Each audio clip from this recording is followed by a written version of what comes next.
সভাপতি, আপনারা সবাই আমার সভাপতি, আমি আপনাদের সবার কর্মী। ওই হিসাব থেকে যদি বিবেচনা করা হয় তাহলে আপনাদের ডাকে আমি যদি সাড়া না দিই আমি আপনাদের সভাপতি থাকতে পারবো। যদি আপনারা আমাকে না পান সময় মতো, আমার মতো ব্যক্তির আপনাদের প্রয়োজন নাই। আমার দলের স্বার্থে যদি মনে করেন আমি সভাপতি, আজকে আমার জন্য হয়তো একটা ফাইল 5 দিনে আমার যাওয়ার কথা সেটা 10 দিন হয়ে যাচ্ছে, আপনাদের সবাই এই ক্ষমতা থাকবে, আপনারা রিপোর্ট দিয়ে সভাপতি সাহেব আপনি সরিয়ে বসেন, আমার এই ফাইল 5 দিনে কেন গেল না, সবাই এই অধিকার থাকবে। কর্মক্ষেত্রে দলের জন্য কেউ কোনো রকম আপোষ করবেন না, কেউ কোনো রকম দুর্বলতা প্রকাশ করবেন না। আজকে আমার একটা কাজের জন্য আমি আমার দলের জন্য রওনা দিব, আমার পকেটে আছে 50 টাকা, আমি আমার দলের 5 জনকে ফোন দিব আমার 100 টাকা লাগবে, আমাকে টাকা পাঠাও, এটাকে আমি লজ্জা মনে করলে আমি গণতন্ত্র তৈরি করতে পারবো না। আমাদের প্রথমত এখন বর্তমানে যেটা করা দরকার, এখানে যে ইনভেস্টের বিষয়টা আমরা দীর্ঘদিন আলোচনা করে আসতেছি, কিন্তু আমরা মূল কার্যক্রমে এখনো বুঝতে পারি নাই। আমি যেটা বলছি আবারও রিপ্লাই করি, একজন রিক্সা চালক যদি মোটর চালক দলের সদস্য হয় সেও এখান থেকে ইনকাম সোর্স পাবে, আমরা সেইভাবে গণতন্ত্র করব। আর এটা সর্বনিম্ন থানা কমিটির সদস্য যারা থাকবে প্রত্যেকের নির্ধারিত একটা অ্যামাউন্ট এখানে জমা দিব। আর থানা কমিটির বাইরে যারা থাকবে যার যোগ্যতা এবং যার পরিস্থিতি অনুযায়ী 5,000 পারলে 5,000 দিবে, 10,000 পারলে 10,000 দিবে, ওই 10,000 অনুসারে সে বছরের শেষে হোক মাসে হোক সে তার ইনকাম পাবে। একজন সদস্যকেও বাদ দেওয়া হবে না। যদি আমার আশুলিয়া থানায় 5 লাখ সদস্য হয় 5 লাখ সদস্যই নিতে হবে, গঠনতন্ত্র থাকবে। এবং আমার দলের কার্যক্রমের জন্য যখন টাকা লাগবে সেক্রেটারি আছে, সিনিয়র সহসভাপতি আছে, আপনারা তার সাথে যোগাযোগ করবেন, আপনারা তাদেরকে যোগাযোগের মাধ্যমে যে কোনো ভয়েস আপনাদেরকে দেওয়া হলে আপনারা যদি জিয়া পরিবারকে ভালোবাসেন, জাতীয়তাবাদী শক্তিকে ভালোবাসেন, দেশকে যদি ভালোবাসেন, সাথে সাথে চেষ্টা দিবেন। আমাদের কিছু কর্মীবিন্দু আছে একদম লুজার, সেটা আর্থিক, মানসিক, শারীরিক, পারিবারিক, কিন্তু সেই কর্মীকে বাদ দেওয়া হবে না। ওই কর্মী একদিন আপনাকে আমাকে সম্মানের স্থানে দাঁড়া করাবে। যতগুলো রাজনৈতিক দল আছে আপনি দেখেন, একজন রিক্সা চালক যদি জামাতের কর্মী হয়, সে যদি অসুস্থ হয় তার বাসায় যাইয়া খবর নেওয়া হয়, আপনি অসুস্থ কেন সেখানে গেলেন না কেন? আমরা কি তার চাইতে কম নাকি? আমরা যদি বাংলাদেশের এত বছর যুদ্ধ করে এই দেশের জাতীয়তাবাদী শক্তিকে এখন পর্যন্ত গড়ে রাখতে পারি, তাহলে আমরা এখন কেন একজন কর্মীর জন্য পারবো না? আমাদের ভিতরে কেন গ্রুপিং থাকবে? আমরা আমাদের সিনিয়র ঢাকা জেলার সম্মানিত বিন্দু যারা আছেন আহ্বায়ক কমিটির, আমরা সবাইকে সম্মান এবং শ্রদ্ধার সঙ্গে স্মরণ করব। সর্বক্ষেত্রে আমরা তাদেরকে সহযোগিতা করব। আপনারা আমাকে যদি সহযোগিতা না করেন আমি আপনাদের জন্য কাজ করতে পারবো না। আমার বাংলাদেশ জাতীয়তাবাদী মোটর চালক দলের ভিতরে কোন ধরনের দুর্নীতি হবে না। আমার বাংলাদেশ জাতীয়তাবাদী মোটর চালক দলের ভিতরে কোন রকম পদ বাণিজ্য হবে না।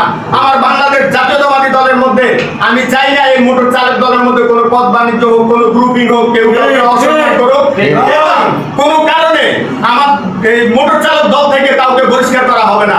যদি করতে হয় সেটা পূর্ণাঙ্গ কমিটি বসে তার কি সমস্যা সেই কারণে তাকে বহিষ্কার করা হবে। এবং তার ভুল মানুষের থাকবে, কোন মানুষকে বাদ দেওয়া এটা কোনো রাজনীতি হতে পারে না। তার ভুল হলে তাকে ভুল সংশোধন করে তার স্থানে তাকে নিয়ে আসতে হবে, তার পিছনে শ্রম দিতে হবে, সময় দিতে হবে।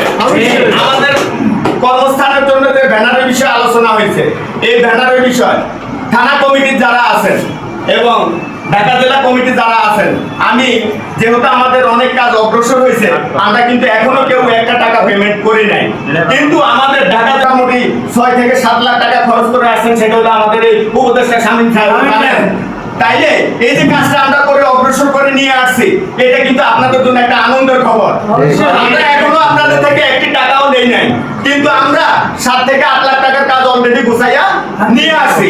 এখন যদি আপনারা টাকা দিতে যাইয়া, অর্থ ইনভেস্ট করতে যাইয়া লং টাইম করেন, তাহলে আমরা যেটা করে নিয়ে আসছি এটা আমাদের গ্লান হয়ে যাবে, দলের বদনাম হবে, সেটা কখনোই করতে দেওয়া যাবে না। থানা কমিটির মধ্যে যে সমস্ত সদস্যবৃন্দ আছেন, আমি মনে করি আজকে কয় তারিখ? 26 তারিখ। আগামী মাসের 5 তারিখের ভিতরে থানা কমিটির যে সমস্ত সদস্যবৃন্দ আছেন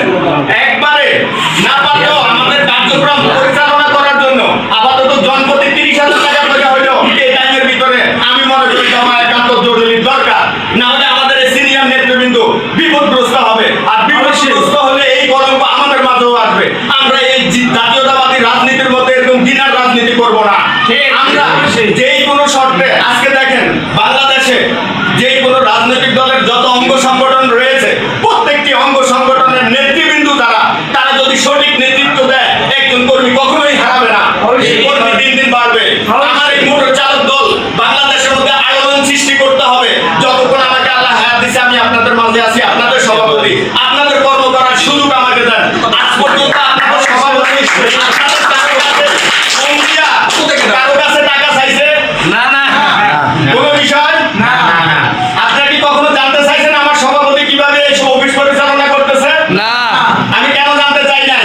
বিগত 17 বছর যদি আমার কর্মীরা না খেয়ে জাতীয়তাবাদী দলের জন্য রাজপথে আন্দোলন করতে পারে, আজকে কেন এখন আমি ইনকামে যাই নাই, আমি আমার দল পুনর্গঠন করি নাই, আমি ওয়ার্ড কমিটি দিতে পারি নাই, আমি কিভাবে আমি আমার একজন কর্মীর কাছ থেকে টাকা চাইবো? অতএব আমার যতক্ষণ শক্তি আছে, আমার কমিটির যতক্ষণ শক্তি আছে, আপনাদের পিছনে কাজ করে যাবে।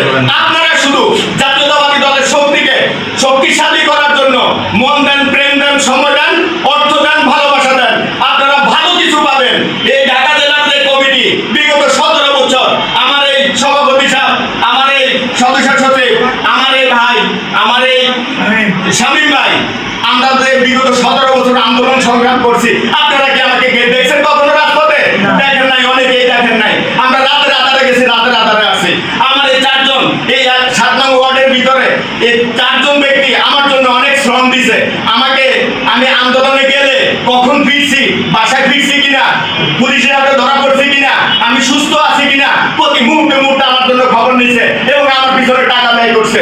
সেই উপদেষ্টা কমিটি, সেই ঢাকা জেলার কমিটি, ওনাদেরকে কোনো বিষয় অপমান করে কিংবা রাগ করে ওনাদের সাথে কথা বলার মতো সাহস এবং সেই শক্তি আমাদের কারোই নাই।